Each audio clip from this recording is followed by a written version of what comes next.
વાત કરીએ દેવભૂમિ દ્વારકાની તો દ્વારકા જિલ્લામાં ખાનગી કંપનીઓની દાદાગીરી સામે ખેડૂતોમાં ભારે આક્રોશ જોવા મળ્યો છે। ભારતીય કિસાન કોંગ્રેસના નેતા પાલ આંબલિયાએ વહીવટીતંત્ર અને પોલીસ વિભાગ સામે વેધક સવાલ ઉઠાવી ખેડૂતોની સમસ્યાઓ માટે ન્યાયની માગણી કરી હતી। ખેડૂતોની જમીન, રસ્તા અને પાકના નુકસાનને લઈને એસઆર, ટોરેન્ટ અને અન્ય ખાનગી કંપનીઓની કામગીરી પર તેમણે ગંભીર આક્ષેપ લગાવ્યા। આ મુદ્દે પાલ આંબલિયાએ સવાલ ઉઠાવ્યો કે સરકારે એસઆર રેલવે ટ્રેક માટે જમીન કયા ભાવે આપી તેની જાહેરાત શા માટે નથી કરવામાં આવી। સરકારે આપેલી જમીન સિવાય ખેડૂતોની જમીન એસઆર દ્વારા દાદાગીરીથી કેમ વપરાય છે। પાણી ભરાઈ રહેવાને કારણે 300 વીઘામાં ખેડૂતોનો પાક બળી ગયો, તેનું વળતર કોણ આપશે, સરકાર કે કંપની? કંપનીને ખેડૂતોના રસ્તા બંધ કરવાનો અધિકાર કોણે આપ્યો? આવા અનેક સવાલ પાલ આંબલિયાએ ઉઠાવ્યા હતા। ટોરેન્ટ પાવર કંપની છે, કલ્યાણપુર તાલુકાના ગાગા ગામની અંદર સોલાર ફાર્મ બનાવ્યું છે।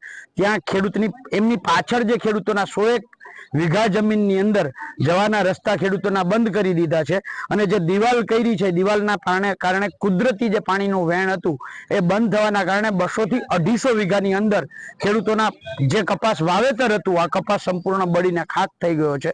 ઓક્ટોબર મહિનાની અંદર જે કમોસમી વરસાદ થયો એમાં ખેડૂતોના મગફળીના પાથરા તણાતા હતા, પણ તેમ છતાંય આ સરકારને એ દેખાણા નથી, એટલે દ્વારકા જિલ્લાનો સમાવેશ કર્યો નથી। એટલે દ્વારકા જિલ્લાનો સમાવેશ કરવામાં આવ્યો। અત્યારે હાલમાં એસઆર દ્વારા એક પ્રોજેક્ટ ચાલી રહ્યો છે, જે સલાયાથી ખંભાળિયાથી જે સલાયા રેલવે લાઇનનો એક પ્રોજેક્ટ ચાલી રહ્યો છે। એની અંદર છેલ્લા 1.5 વર્ષથી આ એસઆર કંપની કન્સ્ટ્રક્શનનું કામ કરી રહી છે।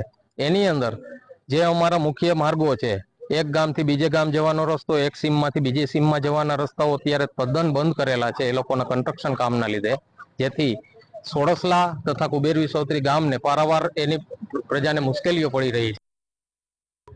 જે દિવાલ જ્યારે બનાવતા હતા ત્યારે રજૂઆત કરી તો એ લોકોએ એમ કીધું કે તમારો પાણીનો નિકાલ મૂકી દેશું।